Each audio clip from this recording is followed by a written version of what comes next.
Good morning.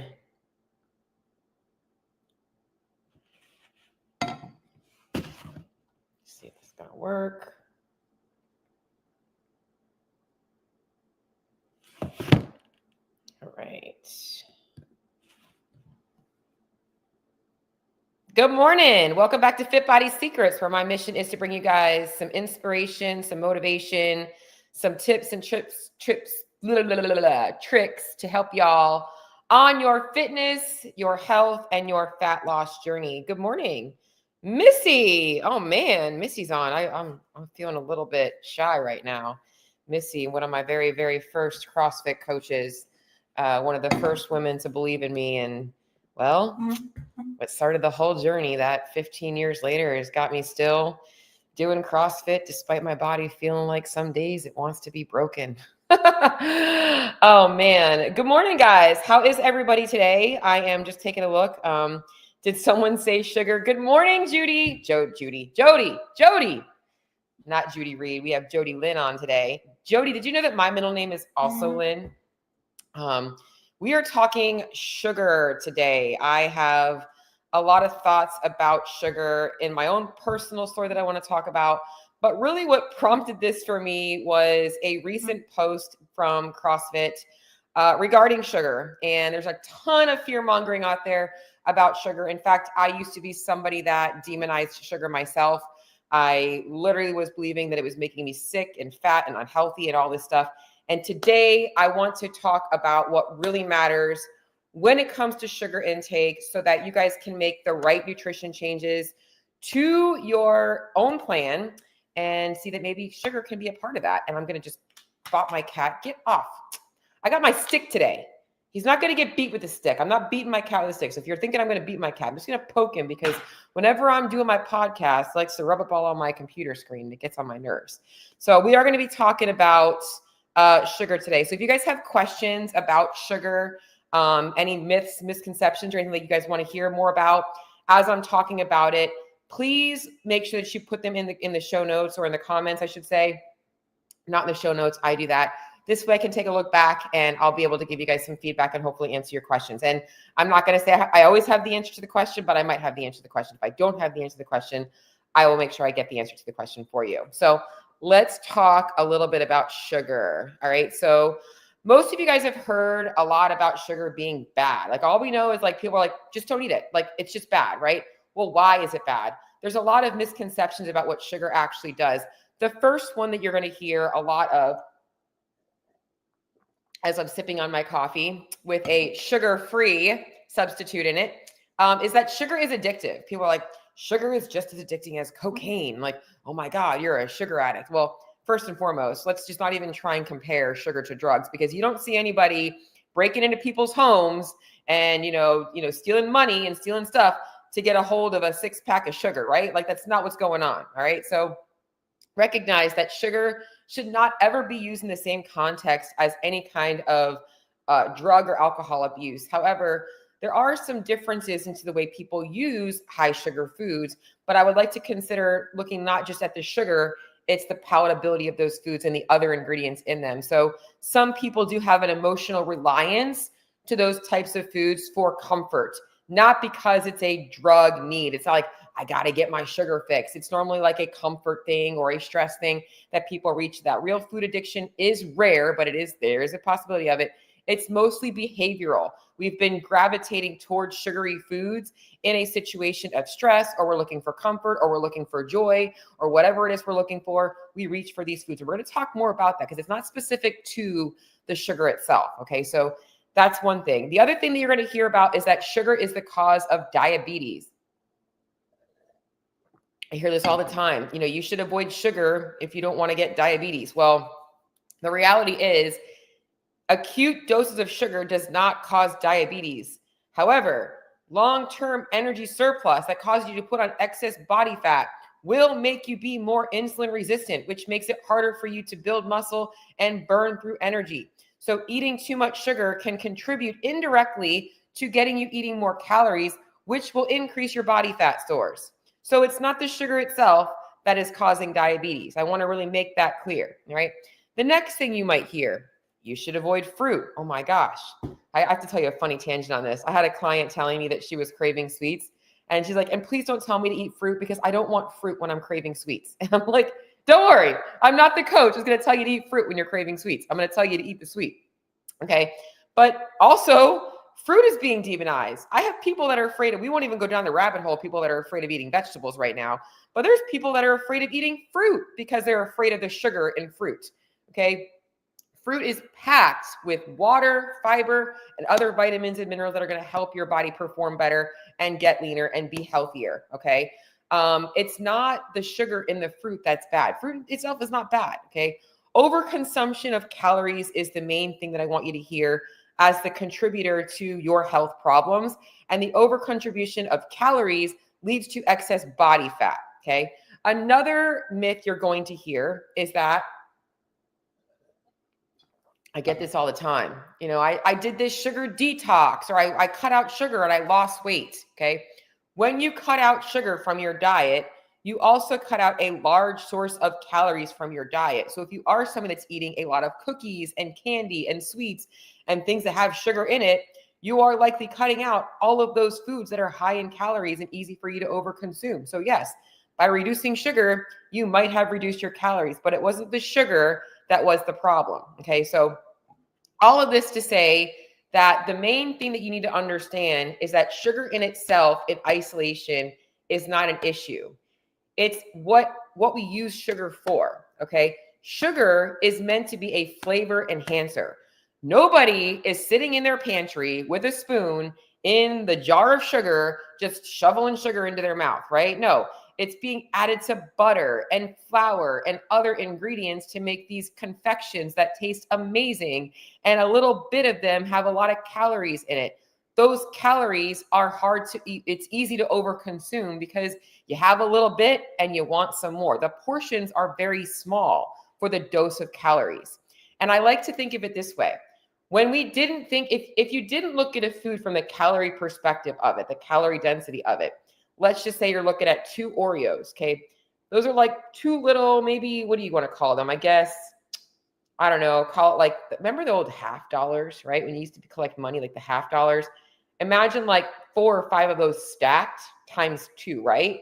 That's about the equivalent of like 2 Oreos, okay? Like for the same amount of calories, I can have a large Honeycrisp apple the size of a tennis ball. Actually, no, the size of a softball. So the volume of food is much smaller. So when you think about that, when we're talking about the overconsumption, it wasn't the actual portion of the food. It's a realistic portion of that food for you to feel satiated on is larger for the amount of calories that you're going to get for it, right? So if I had the amount of or the amount of food that would equate to that apple, I would be getting 3 or 4 times the amount of calories than I did from the apple. So we have to look at the actual volume of the food.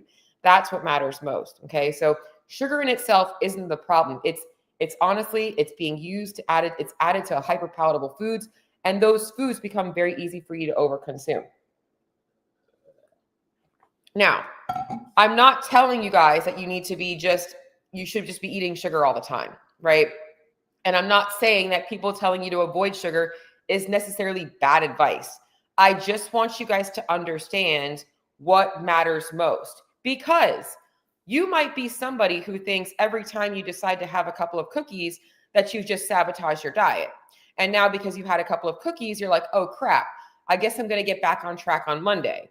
And now that leads to you eating more cookies or more sweets or more foods. And it takes you down this rabbit hole of always thinking that you have to have this perfect diet in order to be successful. And that if you have a little bit of those things, you're suddenly cheating on your diet. When the reality is they can make up to 20% of your diet and you can still be perfectly healthy as long as you're getting in enough fiber, enough protein, and enough nutrients from your diet. Having a little bit of sugar might be the best thing for you to stay consistent. Because what I often find is that people that try and remove things altogether end up having them bounce back into their diet with like reckless abandon. It's like all of a sudden they get it back in and they can't figure out why they can't be consistent anymore, right? So moderation can sometimes be the best thing, but also identifying behavior patterns that might be holding you back. If you are somebody who is always gravitating towards sugar in times of emotional stress, or even emotional happiness, and you're always looking for sugary sweets and stuff like that to make you feel good as a reward system, you might want to look at working on changing your behavioral habits around sugar and learning how to incorporate it without looking for it as a dopamine hit. Okay, so those are other things that we have to consider. Now let's talk about what actually does drive the negative impact on your health, your body composition, and all of that stuff. The main thing that I want to talk about here, and I've already kind of preluded to this, is the importance of looking at your body composition, your ratio of muscle to fat, okay? If you have excess body fat, that is the true driver of metabolic syndrome, things like diabetes and heart conditions and inflammation and insulin resistance and hormone disruption. That is the real problem. If your body fat percentage is high, you are literally a walking ball of inflammation, because that is where all of your inflammatory processes are stored in your fat cells. Okay, so it's not the sugar that you're eating that's the problem. It's the overconsumption of calories that is contributing to excess body fat. And if you're not working to build lean muscle tissue, you're not doing yourself any favors, because now those sugar, those fats are just sitting on your body. So you're becoming more insulin resistant, more metabolically damaged. We need to look at increasing our lean muscle tissue and decreasing our body fat percentage in a way that is going to promote overall health. Okay, that is and even when you go to the doctor, if you've changed your diet, it's not your diet that's changing those blood biomarkers. I hate to tell you this. It's not your diet. Your diet is changing your body composition. You are lowering your body fat percentage. You are increasing your lean muscle mass. Even if you didn't lose a pound, if you made a change there, you will see improvements in your health biomarkers. But it wasn't the actual diet that changed it. It was those things. Okay. The other driver, as I already mentioned, is, and I'm going to keep repeating this over and over again, the high sugar foods are hyper palatable and easy to overconsume. Donuts, cakes, frappuccinos, all of that stuff. Sugar, fat, salts, lots of crunch and flavor and texture. Okay. It's going to light up your brain's reward system. You crave those things. You're looking for those things when you're low on energy. When you, like I said, all of those things are going to eat up or lead up to you wanting to eat more of them. Okay.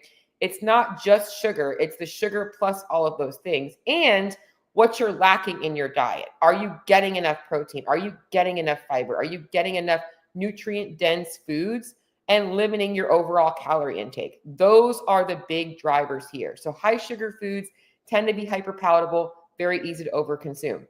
And I'm going to also say you can also have sugar in your diet and still be healthy.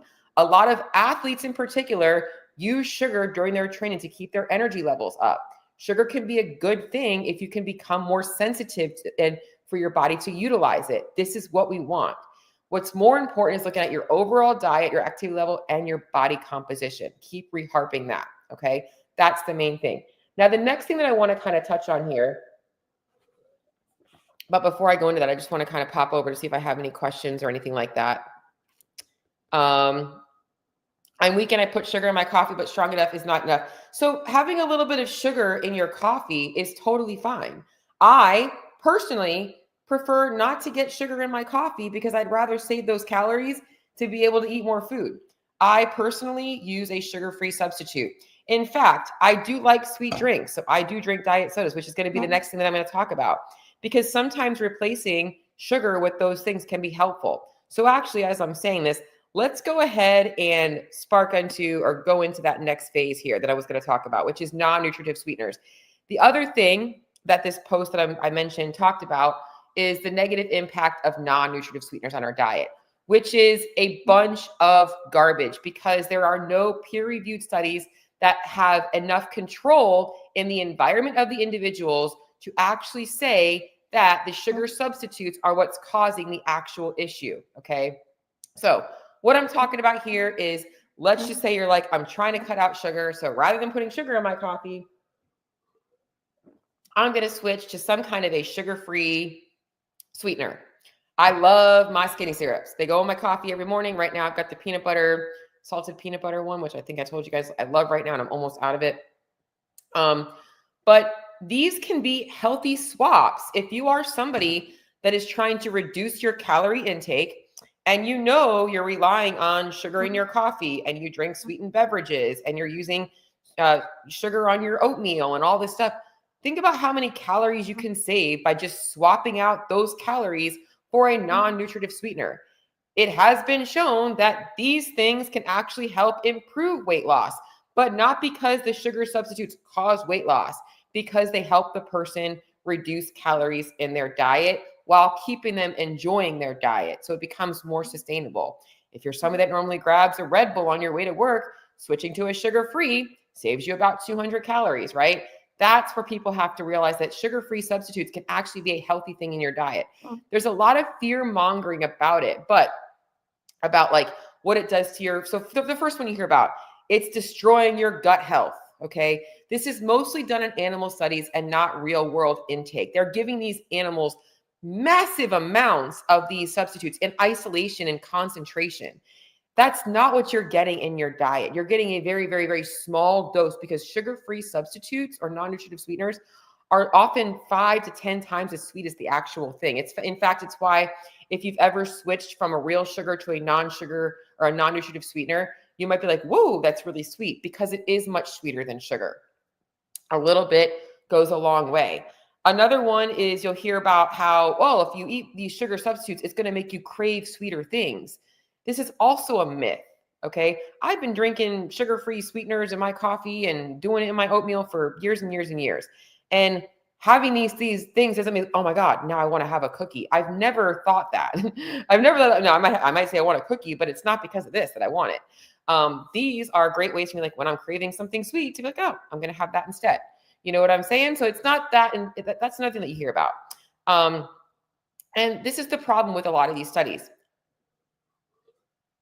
Some of them we will even say that leads to weight gain. You hear this one too. Non-nutritive sweeteners lead to weight gain. The problem with all of these studies when they're talking about people with the behavioral patterns, with weight gain and all this stuff, is they're not controlling the environment and the lifestyle factors. So let's just say I have a group of 20 people that drink Diet Coke, and we see over time these 20 people are gaining weight. Okay.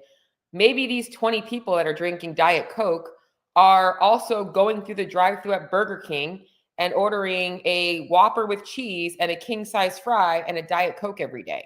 Okay. So they might be drinking Diet Coke every day. But what else are they doing? Maybe these people that are drinking Diet Coke aren't working out at all. Okay. So we're not looking at what are the other factors that are impacting their weight besides the diet drink. As somebody who drinks diet soda and maintains a lean physique, I can attest to the fact that I don't think diet soda is causing me to gain weight. In fact, I eat quite a bit for a small girl, and I don't have any problems with my weight. It's not the diet drinks that are causing me to lose weight or gain weight. They fit into my diet. It's my calorie control and my activity level that are helping me stay lean. Okay. So it's just really important for you guys to sift through the weeds on this, because the main thing that I want you guys to get out of this is your diet needs to be sustainable. If you like sweet things, every time you cut all the sweets out, at some point you're going to want to add them back in. And then what happens if you don't understand how to work them into your plan? You feel guilty, you start consuming too many calories. It's why I do have my clients desensitize themselves to eating sweets by eating them more frequently if they do have a reliance on them, and also learning how to build them into a sustainable diet. We want to be able to enjoy our diet for the long haul. It's not temporarily, let's cut all this stuff out so that we can add it back in later. That's just not going to happen. You got to think about a year from now, 2 years from now, 6 years from now. I've been eating pretty much the same diet, rotating different foods for, call it the last, since I transitioned from paleo, I guess since for the last 10 years. I eat a lot of the same foods, a lot of this, I rotate things differently. I don't have the same meals every day, but I do eat a lot of the same things. Okay. A lot of nutrient dense foods, but I also have some other stuff that I want to have too. And I still get guilt sometimes around it, because I am a very whole food focused individual. Sometimes I'm having something like, should I really be eating this? I'm like, yeah, it's totally fine. I can have that. Okay. So the main thing is you have to learn what's going to work best for you in order to build a diet that's going to optimize your body composition, meaning you need to lose body fat, you need to increase your muscle mass, or one of the two, whatever end of the spectrum that you are on. And I want to dive into a little bit more about the body fat perspective of this, because I think this is something that I really want you guys to understand. I want you guys right now to take away the importance of looking at overall calories, and that being the main driver of what's controlling your body composition. And that it's not necessarily sugar. However, those hyperpalatable foods can be easy for you to overconsume calories from. But let's talk about body fat and how that's really impacting your metabolism, your inflammation markers, and all of that stuff, because that's really what you guys need to hear about today.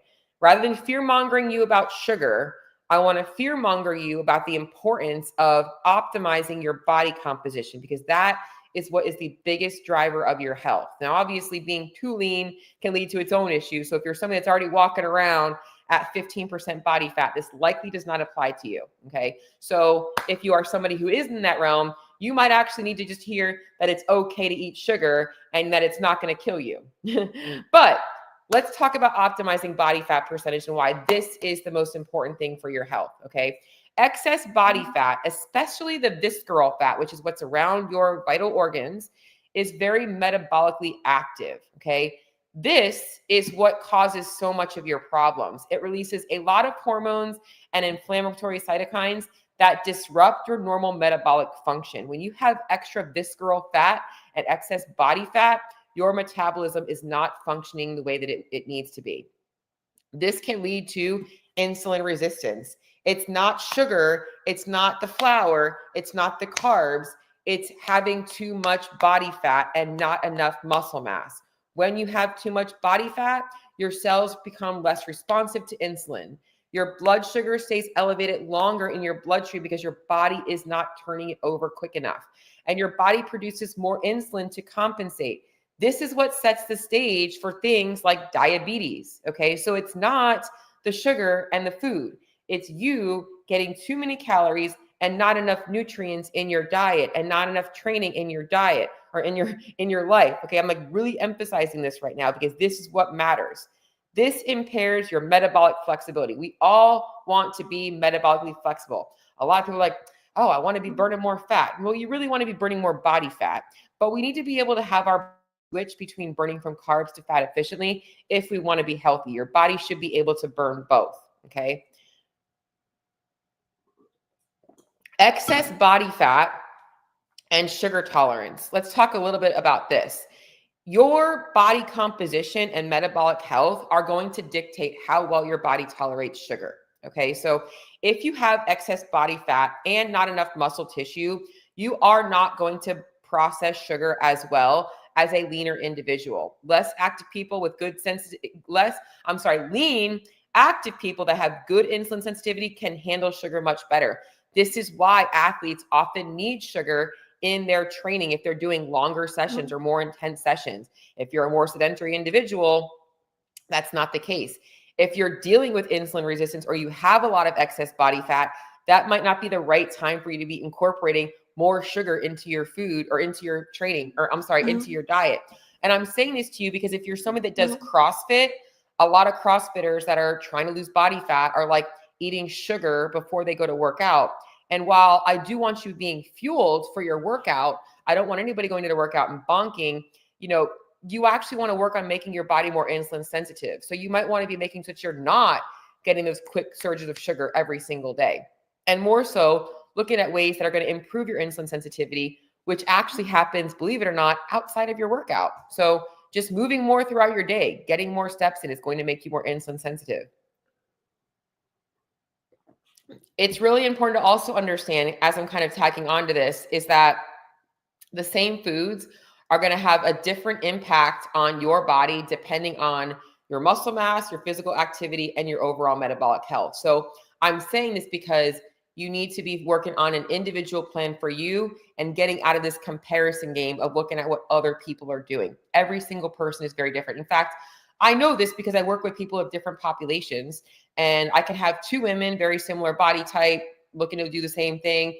One of them is, they're both doing the same CrossFit class. One of them is seeing great results, eating higher carbs, and the other one's not seeing any results, eating the same amount of carbs. I have to drop one more than the other because the difference is in their activity outside of the gym and their muscle mass and their overall metabolic health. So these are things that you guys have to understand. You cannot just go and follow a cookie cutter plan and expect it to work for you. You have to understand what's going on in your body metabolically. Okay. Again, let me just keep going on to this. Sugar is not the problem. It's poor tolerance to sugar that is stemming from excess body fat and low muscle mass. Other thing I want to talk about with body fat here is because it tacks onto the sugar thing. A lot of people are being told that sugar is inflammatory. Sugar causes inflammation. It's making you sick and puffy and blah, blah, blah, blah. Again, fat tissue, especially visceral tissue, is pro-inflammatory. That's really where the problem is. It contributes to low-grade chronic inflammation. People that have too much body fat and not enough muscle mass are going to have low-grade chronic inflammation. It's going to increase your risk for type 2 diabetes, increase your risk for heart disease, fatty liver, and even some cancers, okay? It impairs your recovery. It impairs your energy levels. It impairs your immune system. Inflammation is often blamed on sugar when it actually is driven by the excess energy intake and fat storage over time, okay? I'm going to say that again. Inflammation is often wrongly blamed on sugar when it's actually driven by excess energy intake and fat storage over time. I am not telling you to go fill your diet with sugar today. Again, I'm going to keep reharping. It is good to limit your sugar intake because it's easy to overconsume calories from high sugar foods, but sugar in itself is not the problem. We need to work on getting you into a healthier body composition range. And if removing those higher sugar foods helps you get rid of some of the higher calorie foods, then that might be the main thing for you today, okay? So some key takeaways here that I want you guys to really understand. Sugar in itself is not harmful. If you enjoy a sweet here and there, that's totally fine. It can fit into a healthy plan. However, excess calories, because you're over-consuming sugary foods, can cause poor metabolic health and excess body fat, which is going to increase your risk for a bunch of health problems and also impact your body composition, okay? Demonizing sugar is ignoring the bigger picture. If you're focusing on sugar, you're focusing on the wrong problem. You need to be focusing on overall calorie intake, your strength training, your activity level, and controlling your overall, I already say overall calorie, okay, and your overall macronutrient intake. So your protein, your fiber, and the balance of carbs and fats. Those are the keys there in order for you to actually see better body composition, improve your health. Obviously, we want to make sure we're getting in lots of micronutrient-rich foods, so you should have a whole food-based diet, which is also where we want to look at, okay, it's not sugar, it's not the processed foods, it's are you getting enough of the good stuff, all right? If you can get into a fat loss phase by just reducing the amount of sugar, not limiting it or removing it altogether, okay, we want to look at ways to improve our insulin sensitivity, reduce inflammation, restore metabolic flexibility, and making it easier to include in sugar without harm, okay? So the leaner you get, the healthier you are, the more you can actually enjoy a little bit of sugar and not feel the negative effects of it. So we have to get you there first, okay? So the main thing here is looking at making those lifestyle changes to improve your body composition, not so much demonizing sugar, all right? So that's the main thing that I want to talk about today. So I want to go ahead and pop into the chat here. Does anybody have any questions about sugar? Sugar. Good morning, sexy lady. Ooh, I'm sexy today. I'm actually, guys, I'm wearing my sleep sweatshirt right now. I'm sorry. I'm not even going to lie. This is like my favorite sweatshirt. It's like so comfortable. Any questions on sugar? Sugar, body composition, body fat, like as I'm talking today. This is a really important topic. If you're somebody out there that values your health, it can be really easy to go down the rabbit holes of sugar. I don't think sugar is my problem. It's carbs. Jeffrey, it's not carbs either. Carbs are not the problem because all sugar is the most broken down form of carbs. Okay. Jeffrey, for you, I do follow you on Instagram. I think your biggest issue is, I know you're working out. I'm curious to know what your activity looks like outside of the gym. And I'm also curious what your overall diet looks like. A lot of people demonize carbs. And what I find is that a lot of people are getting way too much fats and carbs together, which is going to be a calorie bomb. Okay. Calorie bomb. So eating a lot of high fat meats. So people that push like a carnivore or a keto diet, they eat these high fat meats. And then they, all of a sudden will have one day where like, oh, I had a night where I just ate whatever I want. And then they're adding in the higher fat desserts and stuff like that because they avoided those all week. Like this is the real problem. It's the overall calories you're consuming. So we need to make sure that you're looking at overall calories more than just sugar and carbs. What questions do you guys have on sugar and carbs? What's your go-to for fiber and apple? This is a great question. Fiber is one of the most important nutrients, and it's good that I'm seeing it posted more on social media now, but I've been preaching about fiber for freaking years and nobody wants to listen about fiber, but my clients know because I'm always like, get your fiber, get your fiber, get your fiber. Best sources of fiber, you want to get a mix of soluble and insoluble fiber. Apples, pears, berries, avocado, and then your whole grains. So sweet potatoes, regular potatoes with skin, beans, to some degree nuts, but be careful because nuts can be super high in calories. A lot of whole grains, so like whole grain bread. Try and avoid the like keto products because a lot of the keto products are not actually high fiber by nature. They're literally just putting a scoop of like a freaking Metamucil into the mix, and that's where you're getting your fiber from. So you might as well just go get Metamucil, which is not what we're looking for. We want to get whole food, natural sources of fiber. So we want whole wheat to be the main ingredient there. So chia seeds, yes, also a great source of fiber as well. Nuts and seeds are good sources of fiber. I love, fiber's easy to get. The main thing, Jeffrey, is you want to look at your sources of carbs. Everybody should be looking at their source of carbs. I'm not demonizing sugar. And again, I'm not telling you to go eat a bunch of white flour and sugar because all my clients know I'm very big about food quality. But you should be getting a lot of nutrient-dense carbs. So potatoes, sweet potatoes, fruits, vegetables, whole grain breads, wraps, pitas, whole grain pastas, watching out for white flour and sugar and using those things as sprinklings in your diet. So a couple of Oreos here and there, a little bit of dessert here and there, maybe, whatever it is that you enjoy, a little bit of chocolate. Dark chocolate actually does have a lot of good properties to it. But what other questions do you guys have on sugar?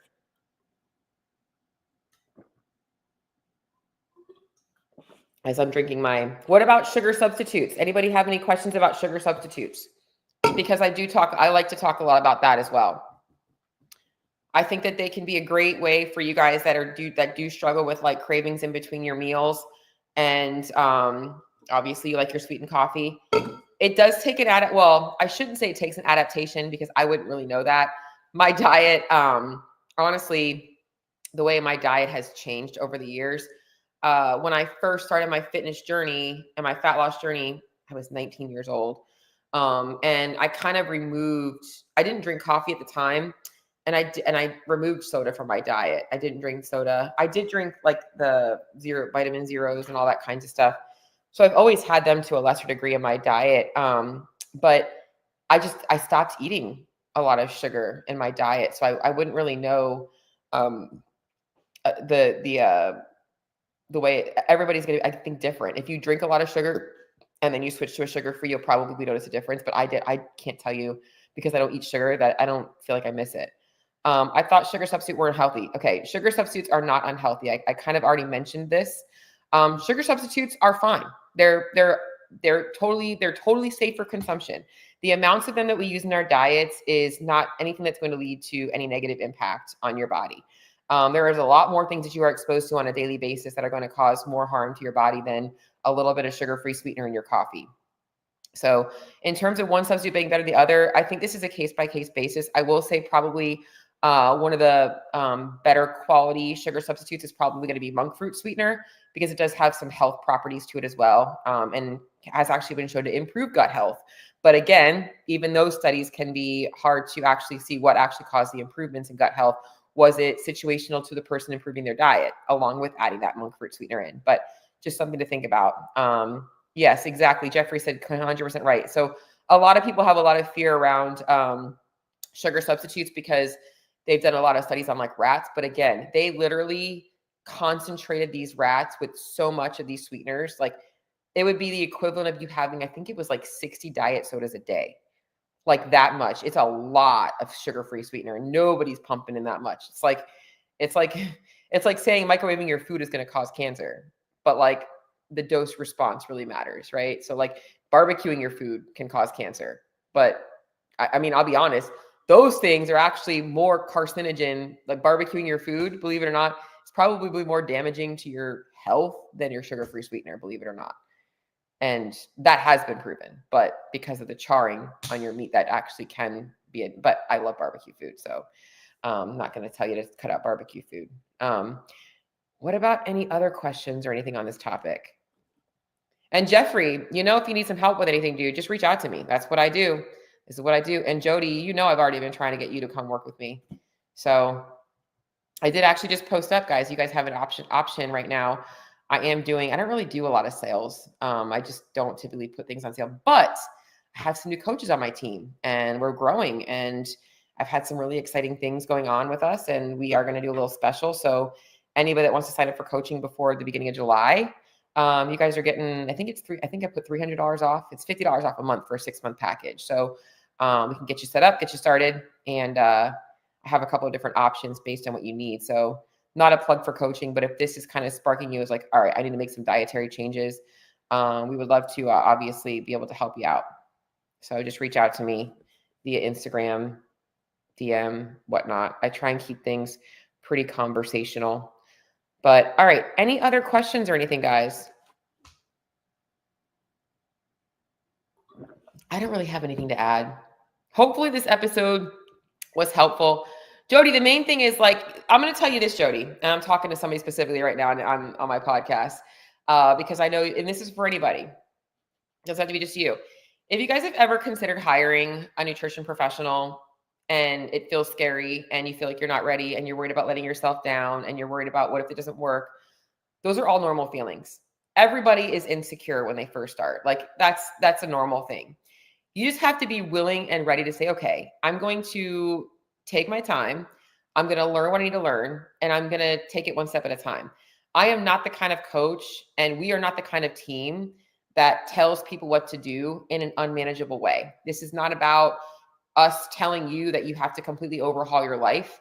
We will give you all of the facts based on what you actually want, but we will also be realistic about what you can actually commit to and tell you realistically what you're going to get in terms of that commitment. So every client is very different. I've got some clients type A, they're like 0 to 100. I want to see results today. I've got other clients, they've got so much diet baggage that we got to start by just fixing their relationship with food. Like I've got a whole handful of different type of clients. So, but the main thing is at the end of it all, you should feel like you have clarity. Whatever weight you lose, you have clarity on exactly what you need. Whether you choose to do it or not, you know exactly what it is. It's no more of this, oh, I know I should be tracking my macros. I know I should be not eating sugar. I know I should be working out more. I know I should be steps. It's like, no, do you know what you actually need to change in your life? Because all of those things are general things, but what actually works for you? Because somebody that has a job where they're leaving the house at 6 a.m.